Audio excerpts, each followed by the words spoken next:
This podcast is brought to you by Craft Beer and Brewing Magazine for those that love to make and drink great beer. Learn more online or subscribe at beerandbrewing.com or find us on social media at Craft Beer Brew.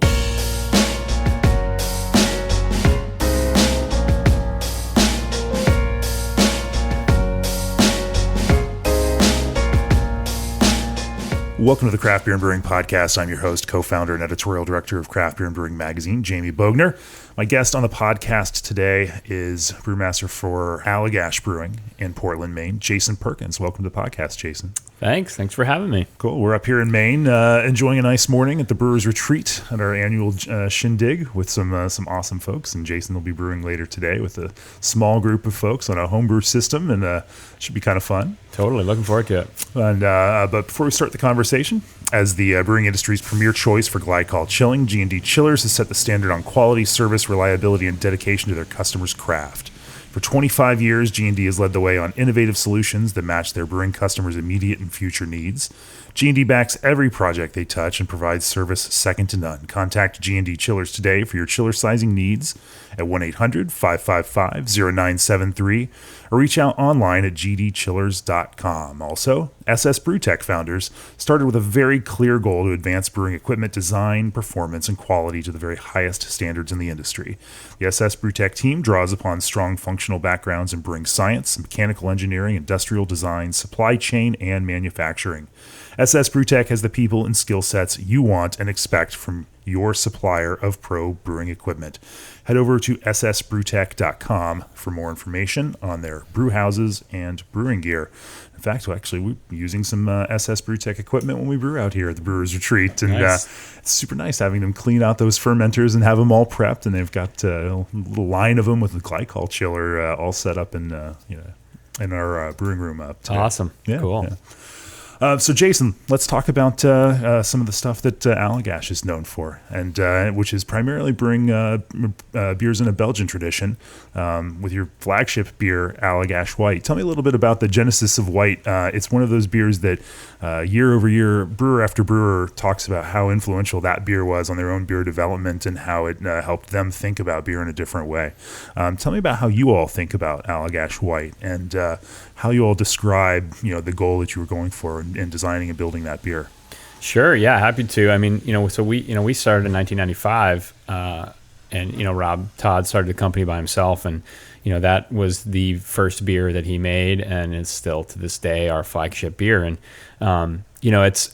we always like to point out that for so many years, I started in 1999, and for so many years, 95 through 2006, 7, 8. It wasn't a beer that sold very well, to be frank and honest with you, especially in the first 10 years. I don't know if it was a beer before its time or what the deal was, but it was just a different atmosphere in craft beer back then. And consumers were a little confused by the cloudiness of it and the spicy notes and those kind of things. And so I've talked to Keith who started Blue Moon, tells the same exact story. Nobody understood that beer, and it almost didn't make it. Same kind of thing. It was just more flavor than people expected out of beer, huh? Yeah, exactly. And we every event we did back then, beer dinners, brew fests, etc. It was a constant answering questions about what's wrong with your beer, and educating people about it. And so it's been really wonderful to see the growth of that beer over the years. Yeah. Tell me a little bit about one of the challenges in that kind of style. Is actually something that brewers are even facing in brewing more contemporary, cutting edge. I shouldn't call them cutting edge, but new styles and that's creating haze stability in a beer. Especially with white beers. For a long time, there was the old turn the keg upside down trick and flip it over right before you tap it in order to, get that, matter back into kind of suspension.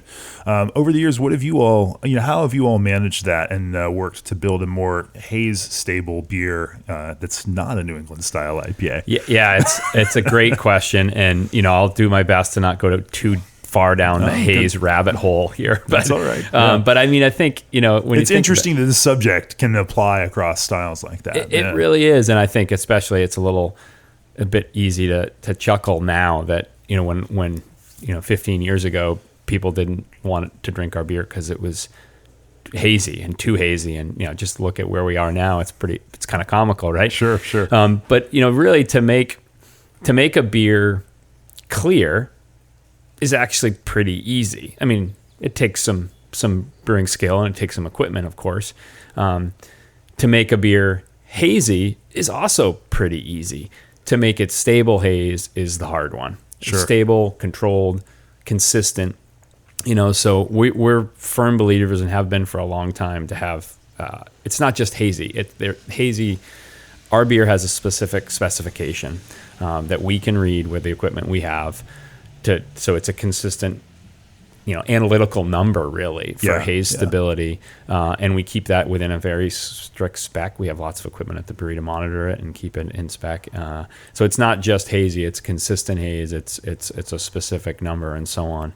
And how we achieve that it's hard to answer in a quick answer because it's a number of things. We've got time. It's a whole bunch of things. We still do store our kegs upside down. Oh, okay. That's like not... That's one small component of it. Sure. In it really, but we use the raw material input is certainly very important. Using specific kinds of wheat, or we use unmalted white wheat, and malted red wheat, and we've just found that a certain specification, certain percentage of each of those is important to keep that haze. We also use oats as well, and then we one of the biggest improvements we've had over the years is the operation of a centrifuge. For years we didn't use a centrifuge and it was more difficult then. Now with a centrifuge we really have the ability to between speed of flow rate into the centrifuge or the speed of the spin, how fast the centrifuge itself is spinning, what that can do, it gives us real good control over the kind of particulates that we keep in solution, because really it's just, the centrifuge is really just gravity. Right. So we can alter the amount of residence time the beer has in the bowl, centrifuge bowl and affect the output of that afterwards. Yeah. Are there any specific, now you mentioned particulate size, and I think that's kind of the key here. You were looking for smaller particulates in that suspension and pushing some of the bigger ones out because those larger particles that may be in suspension will drag everything out. Yeah, I mean, I think one common misconception is that haze stability is achieved through yeast, and actually yeast can actually be your enemy. Yeah, because yeast is a fairly large particle in comparison to some of the low molecular weight proteins that we're actually looking for. Okay, so we do our Allagash White is packaged with yeast in draft form, pretty low yeast counts. Yeah, in bottle form because it's bottle conditioned, it's about 2 million cells per milliliter, but the majority of that haze stability comes from low molecular weight protein. Yeah. Polyphenol reactions more than it does yeast. Okay. Are there any specific mashing regimens you use to try to, push, that type of matter into it? We do a fairly simple mash regimen with that beer. We start, at we're American brewers, so we're Fahrenheit still. So we're mashing in around 149 Fahrenheit, and then we bring it up to what we call starch rest at 162 Fahrenheit. Okay, and we found some success in with that added starch rest for our haze stability over time. Yeah, that's cool. Talk to me a little bit about yeast. Obviously in Belgian styles, which you guys are known for, that kind of yeast expression is pretty important. What kind of flavor from yeast that you're using are you looking for, and what's some of your strategy in getting those kinds of flavors out of it? Sure, that's a great question. Yeah, I mean we kind of think about ourselves, I guess, as a yeast forward brewery. Yeah. Lots of breweries call themselves hop forward breweries, right? But for us, yeast is really, very influential part of the beer profile. So, because of that, we use a lot of different strains. At any given random week at the brewery, we probably have 3 or 4 strains going at a given time, and in a given year, for beers we release once a year, we'll, tack on a bunch more for that. And, so each yeast is kind of selected for specific flavor profiles that we're trying to achieve in the beer. But that said, 90% or so of our beer volume is our one house yeast. Yeah. Same yeast strain we use for Allagash White is also what we use in triple. And those two beers take up a good chunk of our overall Yeah. production. It's one thing that's really interesting with yeast is, just that. So those are two beers, Allagash White and Allagash Triple. They use the same yeast strain, but the flavors that yeast produces in those two beers are very different. Yeah. And we actually just brewed a beer. We just released in our store this weekend called Noble Blonde. It's just a very small scale. It's effectively like a Kolsch in a way, because we use our same house yeast strain and ferment at 50 degrees Fahrenheit over a really slow period of time. And it's pretty remarkably lager-like. So it's just so fun to taste the flavor differences you can get, between low temperature fermentation and a higher temperature fermentation, and between white and triple, it's a 5% beer and a 9% beer, and those higher alcohol fermentations just produce a whole different range of esters. Yeah. What's some of the flavor and sensory difference? Sure. So white is more, kind of clove, ethyl butyrate, so pineapple-y, juicy, fruity type stuff. Whereas on the triple, it's much more ethyl hexanoate, so honey, melon, some passion fruit. So still fruit esters for sure. Right. But a little bit spicier in the white versus a little bit kind of intensely like passion fruity and honey in the triple. Yeah.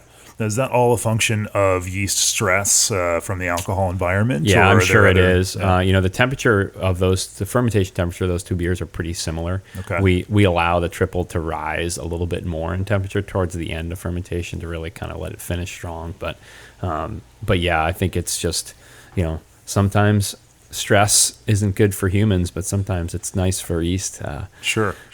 Ester profiles. I found, particularly in Belgian beers with some of the other Belgian brewers that I've talked to, that they produce certain beers with yeasts that people may not expect them to be using. That there's more of a range in these yeasts, and you kind of mentioned that with white and triple. Are there other kind of yeasts that you use in contexts that may be unexpected like that? I think those are the ones that come to mind originally for me. Okay. We just, like I said earlier, just a whole bunch of different strains, but they tend to be, for the most part, we're talking Belgian strains. We have brewed a couple lagers in our history, but usually we screw them up in some other way so like we just released a beer that's a 60% blend of a lager fermented beer and a 40% blend of a saison yeast fermented beer. We have another beer that's a Pilsner, but Brettanomyces is added to it. So, it's our way of making, delicious low ABV lagers, but still throw our spin on them. For sure. Are there some yeasts that you've started working with that you particularly enjoy and, have gotten excited about? And how does that process look when you are thinking about, since you're a yeast forward brewery, as you say, understanding how these yeasts actually behave in these beers is, a little more of a laborious process. What does that test process look like? And what have you found on some of these yeasts through that test process? Yeah. So our testing process really, for the most part, starts with our pilot kind of program we have at the brewery, which I can explain, but maybe sometimes before that, if there's especially if we're trying to isolate a yeast from, say, local fruit or from the local environment, that testing will start in the lab on a bench top just to see if those yeasts can even survive a fermentation. Because if we found so many times where we've harvested a yeast off of fruit or from up in the middle of the woods somewhere or something, and it looks great on day one, and then as soon as alcohol comes into play, it just doesn't work. So that's where we'll kind of play with those really experimental yeasts, is on the bench top in the lab with just some white wort. Beyond that, like I said, we have this pilot program which we've had for well over a decade now, that's really kind of continues to evolve as we grow. And it's a program where any employee at the brewery can submit an idea, a concept for a beer to the program, even if they don't have any real kind of homebrew background or brewing background. Right. And it's intentionally set up with the barriers to entry to be very low, so that someone can submit an idea that says, I don't actually know what ingredients I need, but Right. I want this flavor profile. I want this kind of characteristic, and the pilot team will help them get at that. So that's at the scale where we can start working with different yeast strains. Yeah. So this is basically a 10-gallon batch of beer. So it's a fancy homebrew system we had designed for us by a local fabricator. And so that's where really we'll try a lot of those yeasts out. Yeah. I will say that there are some times where we even decide, because we can learn so much on that 10-gallon size. Sure. But sometimes things act differently Yeah. when you brew it on a larger system. So we will occasionally, this is often crazy for people to hear who aren't involved in a larger brewery, but we'll brew a 25 or 30 barrel batch of beer that we intend to never sell. We don't do it often, we do, because we try to crazy. avoid it Sure. if we can. But we've just found for us to hit the quality standards we want, Yeah. for some beers, and it's usually finicky yeasts or weird ingredients that, some ingredient we're adding, because on a pilot scale, you can add a bag of chopped up rhubarb, in a little Sure, sparge bag, sure. but try to put that to work on a 30 barrel system. It's a Right, whole different right. thing. So we will, a couple times a year, brew what we call a dump batch. So we'll brew it, ferment it out completely, package a small amount of it in whatever package we plan on putting it in, cans, Yeah. bottles, or kegs, and then the rest gets dumped. And it's kind of crazy, but we have found that it's kind of important for beers that are a little bit funkier and weirder to work with. How do you convince the CFO that you need to brew another one of those? Well, I mean, luckily, luckily, with Rob as the owner and our only owner of the brewery, very engaged in the brewing process. Certainly I had to get him to sign off on this concept as well. Again, this sounds crazy, but in a given year, we make about 100,000 barrels of beer a year. 30 barrel batch is a bummer for sure. I don't mean to undermine that, but as a percentage, it's a worthwhile loss for us, I guess, is the way we look at it. Fair enough. Makes sense. And not everything that you do is purely commercially motivated. I mean, obviously you have to produce beer that people want to buy at a significant scale to, support the economy of the brewery, but that also, tends to fund some smaller passion projects. One of those that you all have become very well known for is your spontaneous beer program. Spontaneous beer obviously has grown very hot over the last couple of years, in the United States, but you guys have been making it for quite a long time now, and have learned a lot along the way. Let's talk a little bit about that, the genesis of that, and how that program has developed for you guys. Yeah, for sure. So when that project started in 2007, and we had Rob and I had some conversations about it previously.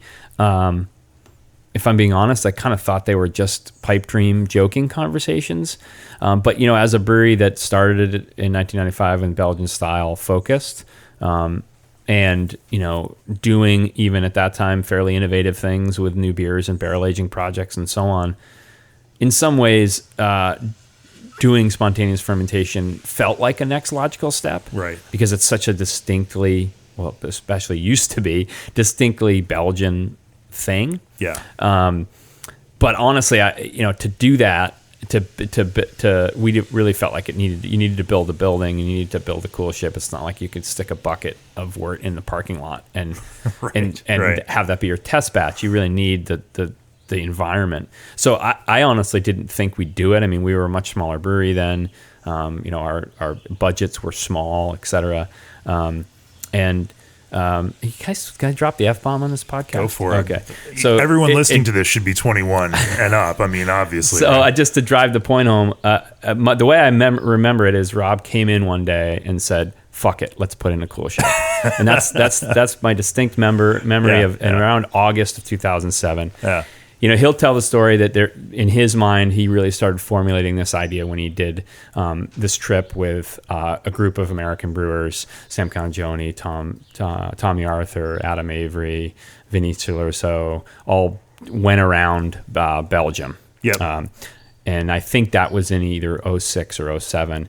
And that's kind of when he came back from that trip and said, let's do it. But that's my memory, just him coming in the brewery and saying, let's do it. And we had it built and installed by the brewing season, which for us is November, December. So it happened quite quickly. Yeah. Had a local manufacturer make us a Coolship, and we started making those beers in 2007. And really the idea was, at the time, you mentioned that spontaneous fermentation's a lot more common in the U.S. now. It certainly is. But go back to that time in 2007, and really the conventional wisdom at the time, and even written in some books, was that you couldn't make lambic-style spontaneous fermentation beers unless you were within some magical radius of Brussels, Belgium. Right.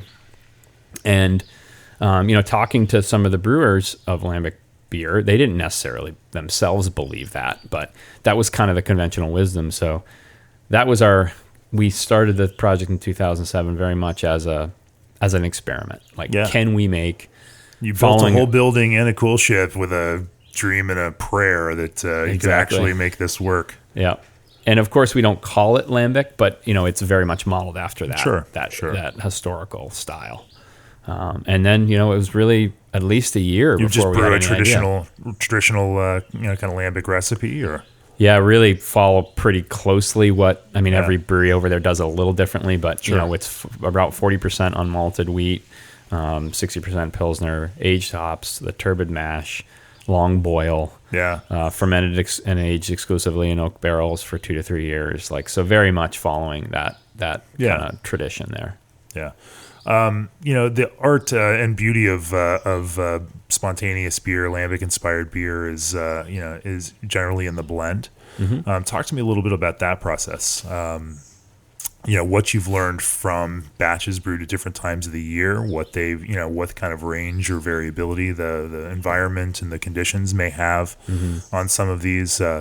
How just the different fermentations that start happening in each of these barrels impact some of those flavors. I'm really curious. Because you've now got quite a few, more than a decade of blending experience, tasting some of these beers and figuring out how to make them sing as finished beers. Yeah, for sure. I think with the process, with all wild beer in general, but especially spontaneous fermentation beers, we do everything we can to control what we can control. Yeah. Our barrel room temperature is controlled. Our barrel selection, raw material selection, we're very specific on the time of year and the temperature and the overnight we use and so on. But there's a lot out of our control, and so the final quality control piece is blending. That's the final kind of equalizer, if you will. So what we found is there, in terms of time of year control, we've tightened up the window in which we brew. Yeah. And we really look at overnight temperatures as overnight low temperatures as kind of our main kind of variable. So we're targeting roughly 25 Fahrenheit to 38 Fahrenheit for an overnight low. We used to be higher. We used to go up towards closer to 50 even for an overnight low, and just found really poor quality. Okay. Not every single batch, but enough that when a beer takes 2 to 3 years, you start to get a little superstitious, because it's just not. It's a bummer to go 2 years and then find out it's not worth it. If you can narrow that range a little bit and tighten it up and get more consistent positive results, it certainly makes sense. Yeah. So we're seeing more consistency in that way, but we'll still have a single batch. We fill mostly puncheons, so large, 400 to 500 liter oak barrels. So we'll fill, maybe 6 of those for every batch, and we might find even same exact batch, we'll find 1 out of those 6 that's just astronomically different than the others. Really? There's just enough that's slightly out of your control that's going to happen. So of course, what do you chalk that up to, though? Honestly, it's got to be the barrel conditions. Okay. Which we do our best to monitor that, but we are reusing these barrels, cleaning them very extensively and so on. But it's got to be the piece.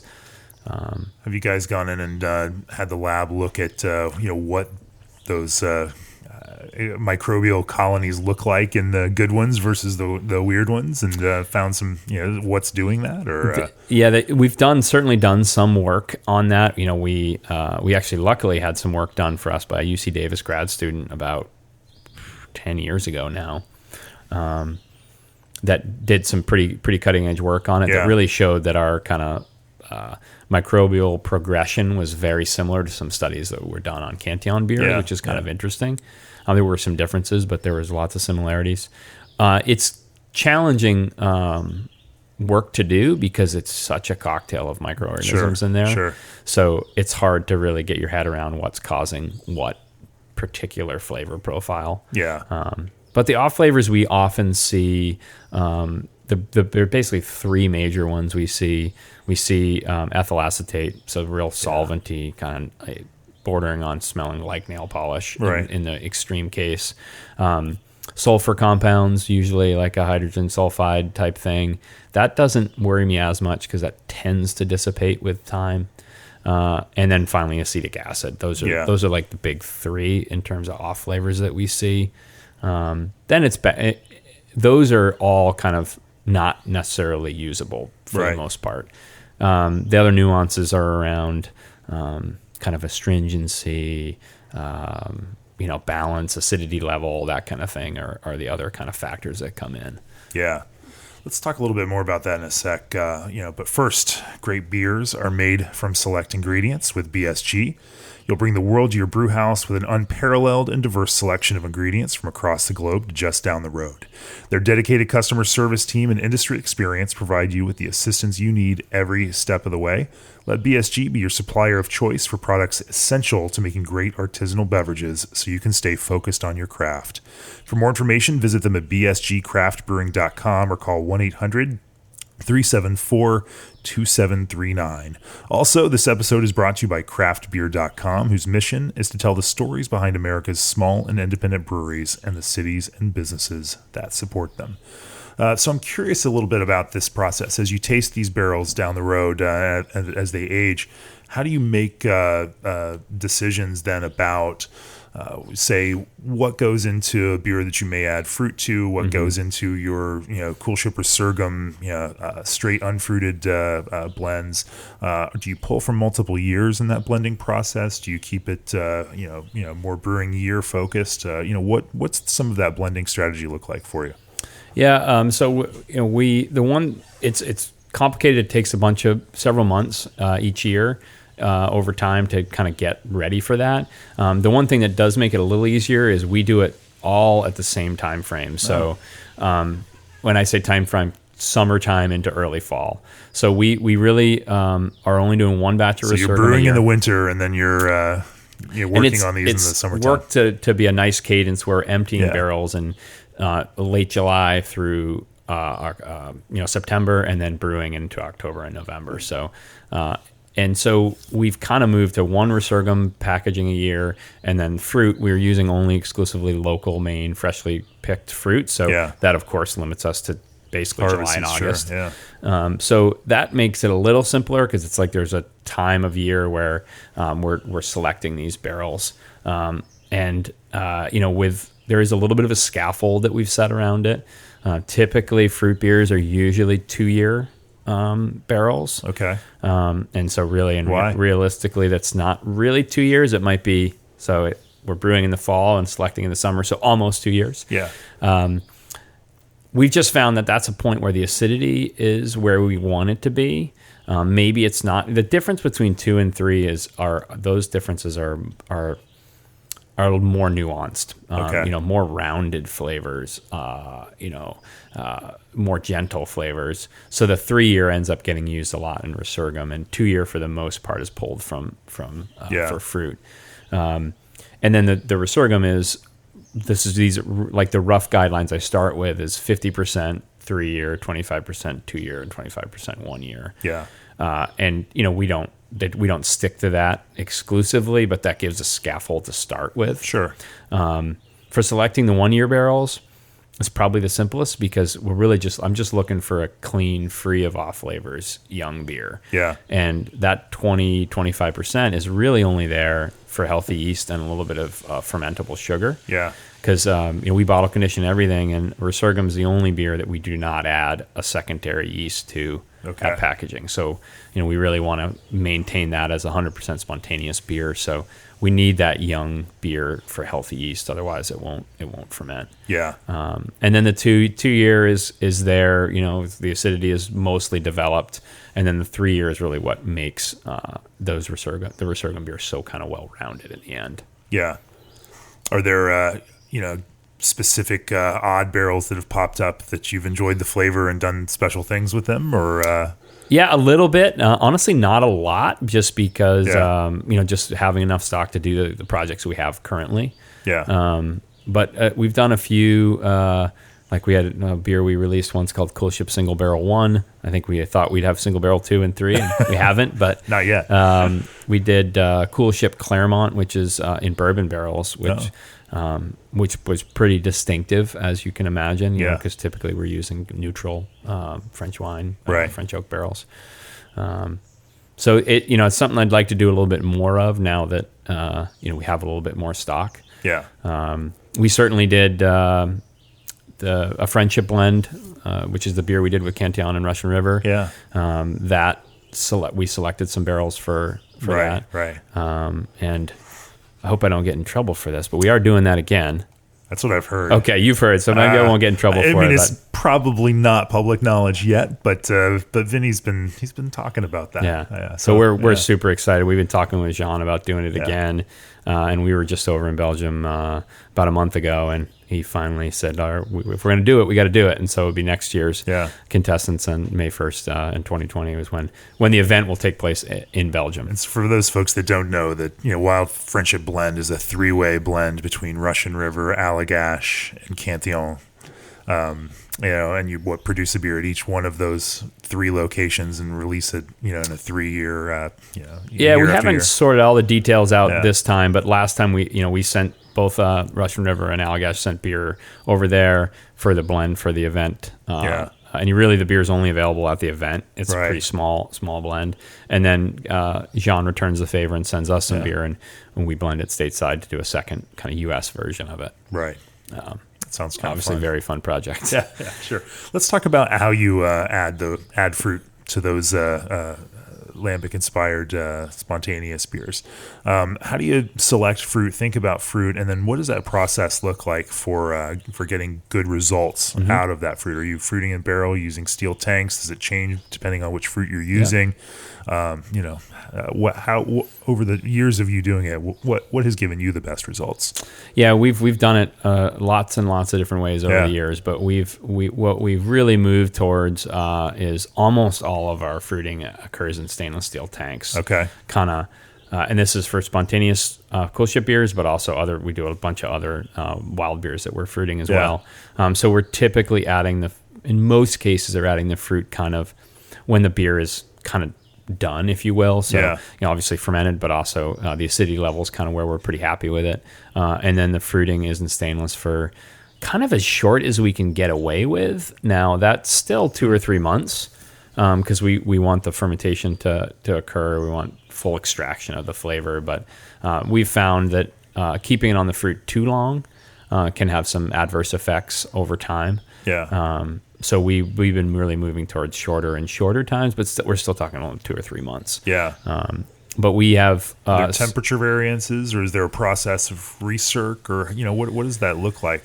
So for the most part, what we're doing, we're adding the fruit if we can to an empty tank, and then putting the beer in on top of it afterwards. Now that's not always possible because we're dealing with local small farmers, and they're wonderful to work with, and they know what we want, and what we want is fruit picked at the absolute peak, like when it's about to fall off the tree or the bush, just as as ripe, as sweet as can be, but like the verge of rotting if you don't add it right away. So the challenge is, we'll get a call from the farmer, when he's en route, basically. So we gotta act fast. So so sometimes we'll have to add to the top of the tank. We have ports on all of these tanks, but we're using the larger tanks are 60 and 90 barrel horizontal dairy tanks. That either dairy or milk or ice cream tanks from the 50s. And the geometry of them is really nice, so that you can the contact. Fruit to beer contact is really nice because it's long and shallow. And so we've done some experimentation with recirculating, but honestly haven't seen a big improvement in extraction of flavor. So we really aren't doing that very often. We have some smaller tanks that are kind of. I guess if you're looking at a horizontal tank, even if stuff settles, then it's still giving you a wider contact area versus a kind of conical where it's going to gather. And then we've got some smaller mobile tanks that probably a lot of breweries have seen before, where it's a roughly 500 to 750 gallon vessels, and those are quite handy for fruiting as well. Because you've got a big manway up top, you got a manway down below, you got a screen inside it, all those things. Because adding fruit to an oak barrel is just awful. I mean, it's a pain to get it in, it's a pain to get it out. The barrel is kind of forever a fruit barrel. It's no going back to other non-fruit uses after that. So, and it's funny because as I've been through the brewery, saw you adding some of those local raspberries into a barrel. That was probably 3 years ago. And we still do it. If we do it, it's going to be like a small scale. Like new fruit we've never worked with before. We'll throw it in a barrel. We just got some hard kiwis, like these little mini kiwis. I didn't even know they grew in Maine, but we just used those last year. And so that was just like a small, we got 40 pounds of them. And so that is not practical to do in a larger tank. So in that case, we'll do it in a barrel. What are some of your favorite fruits to work with, and why?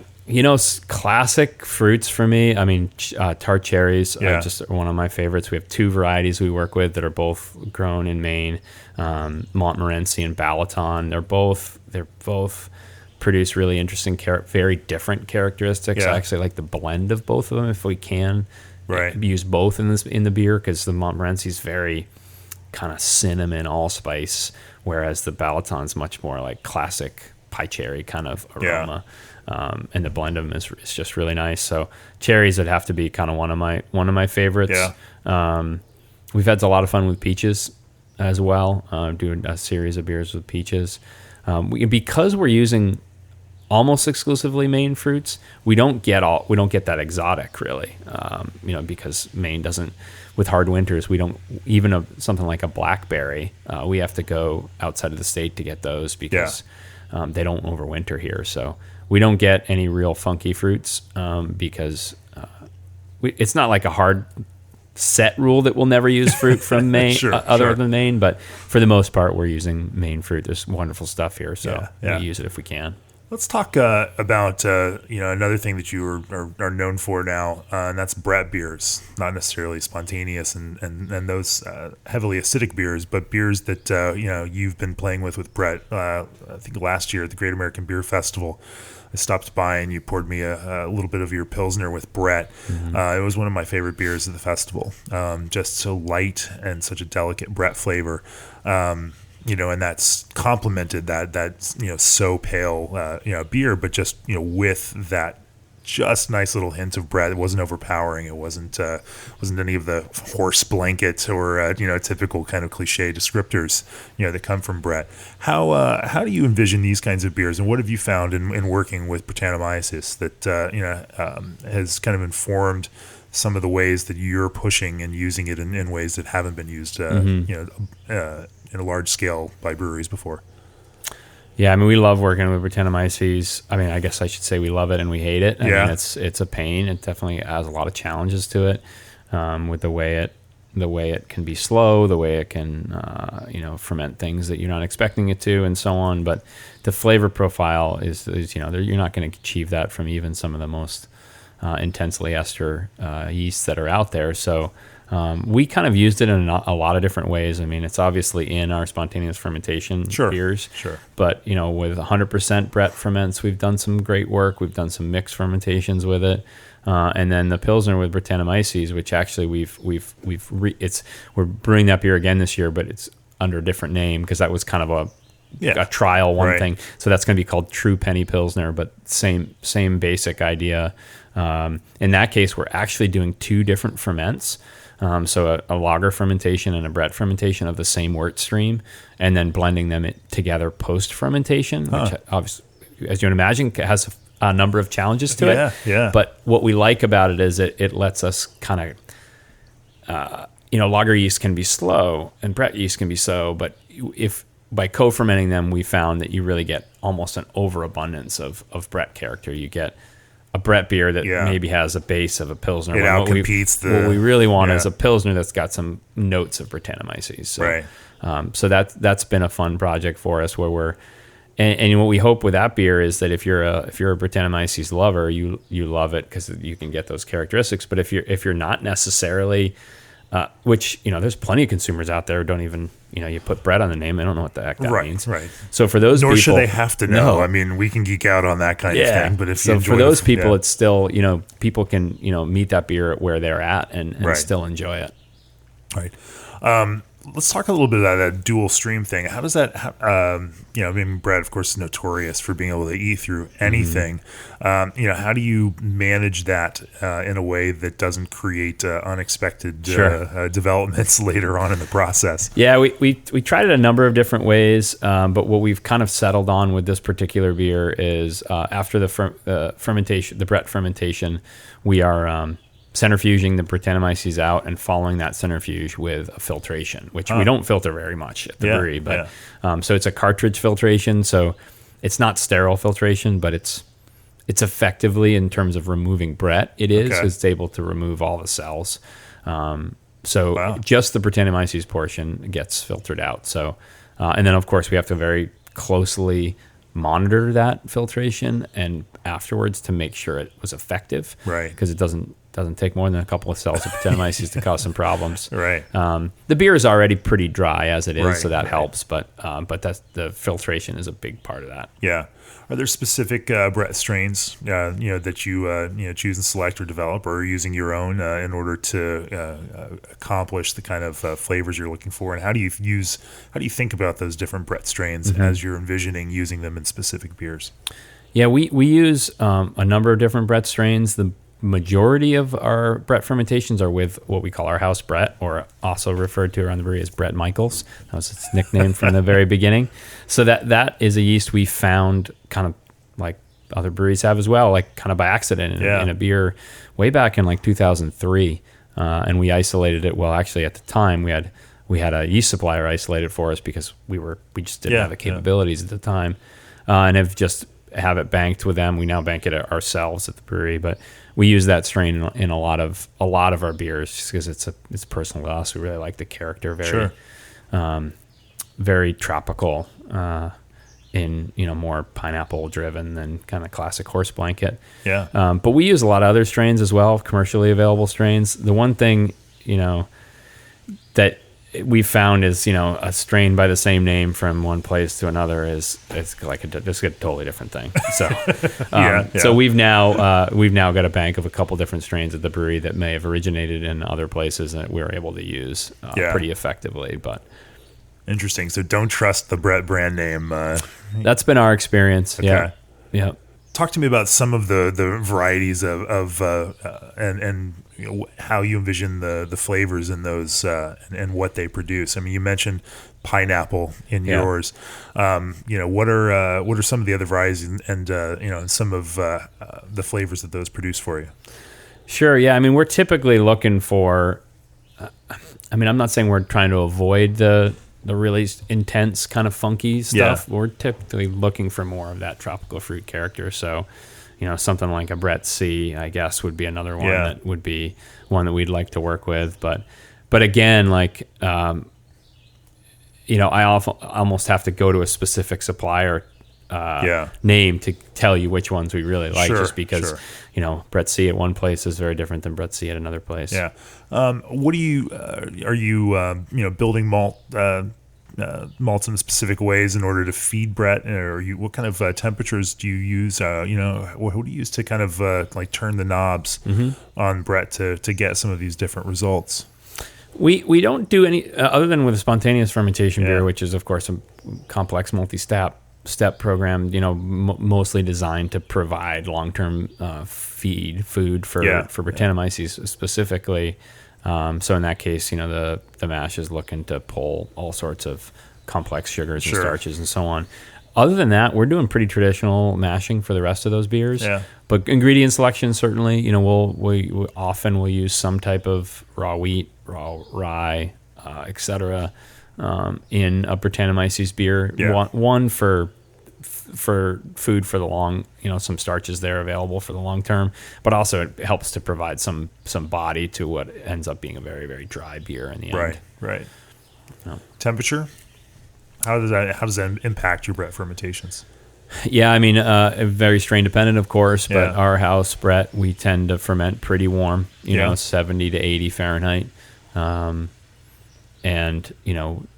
kind of the warmer the better, it seems. Really, we don't see any real downside to those higher temperature fermentations. Let's shift gears again and talk about some of the other directions that Allagash is going in. You all are definitely have been on an innovation path and producing more new beers over the last 2 or 3 years than maybe the few years before that. Talk to me about some of the interesting new projects that you guys have coming and how you've envisioned them and some of these new beers that that we're now being able to drink more of.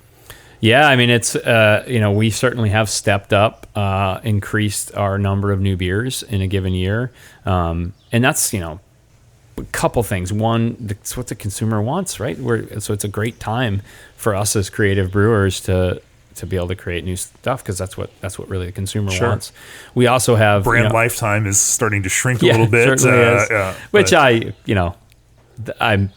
don't necessarily love that, but I do love the fact that consumers are really looking for new flavors. We also, our tasting room continues to just get more and more traffic through it. And so that's proved to be such a wonderful venue for us to even can a beer or bottle a beer, and we can sell through a batch in that space, which we really couldn't do 3 or 4 or 5 years ago. So it gives us the freedom to make something on the smaller side and still be able to sell it. So, and really, I mentioned the pilot team earlier. I could talk for an hour on that alone just because the program is really where all that stuff's coming from. And, the majority of our new beers are coming from employees all throughout the company.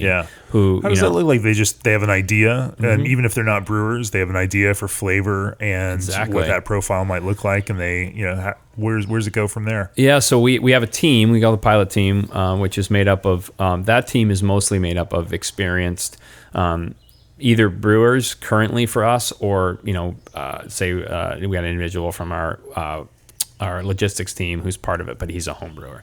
Same with somebody from our engineering maintenance staff, also a home brewer. So, pretty experienced in building recipes and that kind of thing. And so everything comes through that team. But the first step is just to fill out a simple Google form, and we make it as simple as possible because we know that, somebody might be submitting an idea that says, okay, this is exactly the ingredients I want to use. This is exactly the process I want to do. But a lot of people are just like, I want to brew a beer that tastes like this. One of the classic examples I use, Jeff, our marketing director, came to us and said, my wife makes this delicious chocolate raspberry cake for me for my birthday every year. Can we make a beer that tastes like that? It's kind of comical, but it's exactly how it happened. And then he came to the pilot team, and they worked with him, and we ended up with a bunch of different malts to get the chocolate character, fresh raspberries, Brettanomyces fermentation to get some of those fruit components as well. And in the end, we have a beer that's actually pretty remarkable. It's called Ganache that is based on that. So there's lots of examples like that can come from, it can be a concept, it can be partially fleshed out recipe and so on.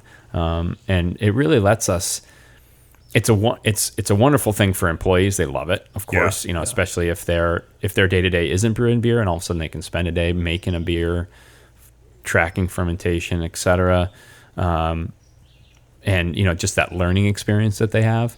But for us, it also is really where we were able to tap into the creativity of 130 employees instead of one or two or three or four people, which is really kind of been a lot of fun. Yeah. And so that's really where all these beer ideas are coming from.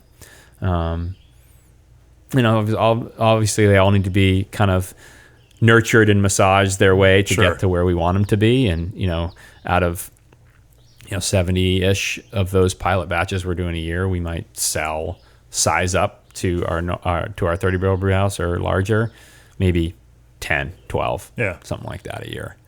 So cool. What's next on the horizon then for Allagash? For beers? Yeah. Let's see. I mentioned earlier we have a Noble Blonde, which is this low temperature fermentation that just got released. We've got following that. Let's see. We've got a beer that's called Brightline, which is low ABV, 3.5% saison made with some black currant juice. So it's got some acidity to it, but not intensely sour, but it's got nice acidity to it. Dry hop mosaic. After that, we've got another saison, actually saison violette, which will be saison fermentation with blueberry juice added to it as well. So we're working some additional angles for it's still Maine grown blueberries. Sure. But, so in that case, blueberries don't, because it's added for fermentation. So lots of color. Some subtle aromas and subtle flavors, but the classic blueberry aroma and flavor that people think of isn't necessarily in that beer because it ferments out. Blueberries are one of those weird fruits that doesn't sustain itself long term the way a cherry or a raspberry does. Yeah. Are there any other brewing ideas or themes that you're really excited about pursuing over the next year? Yeah, I mean, I mentioned earlier the lager saison blend and the pilsner saison blend, or pilsner Brettanomyces blend. Yeah. I'm super excited about those beers just because they're delicious, and we're brewers, so we love to drink a nice crisp lager, but it doesn't necessarily align with Belgian inspired brewing traditions. So we figure out our way to get at that by adding some really unique subtle Belgian kind of classic Belgian aromas, whether it's Brettanomyces or saison kind of spiciness. So I'm pretty excited about those, and I think more of those kind of things to come. It sounds interesting. I've been hearing a lot of brewers talking about these kind of parallel fermentations, and then ending in blends across a whole bunch of different styles. It's been an interesting subject of conversation over the last 2 weeks. Kind of fascinating to see you all going in the same direction. Yeah, cool. Let's wrap it up. Thanks for talking to me on the podcast today, Jason. Before we get out of here, I just want to offer some thanks to the sponsors that made it possible. G&D Chillers leads the way on custom innovative solutions. SS Brewtech is advancing brewing equipment design, performance, and quality. Let BSG supply you with an unparalleled and diverse selection of ingredients, and craftbeer.com's mission is to tell the stories behind America's small and independent breweries. Jason Perkins of Allagash Brewing. If people want to learn more about Allagash, where do they find you guys? Well, I can find us at allagash.com, of course, and all the social media outlets. Yeah. And you should, if you're anywhere near Portland, Maine, you got to come see us. Great little tasting room, killer tours. So ever-changing rotation of beers. So come see us. For sure. I've been there a number of times now, and it's always a delicious and eye-opening experience. Yeah. Thanks, Jason. Cheers. Thank you. This podcast is brought to you by Craft Beer and Brewing Magazine for those that love to make and drink great beer. Learn more online or subscribe at beerandbrewing.com or find us on social media at Craft Beer Brew.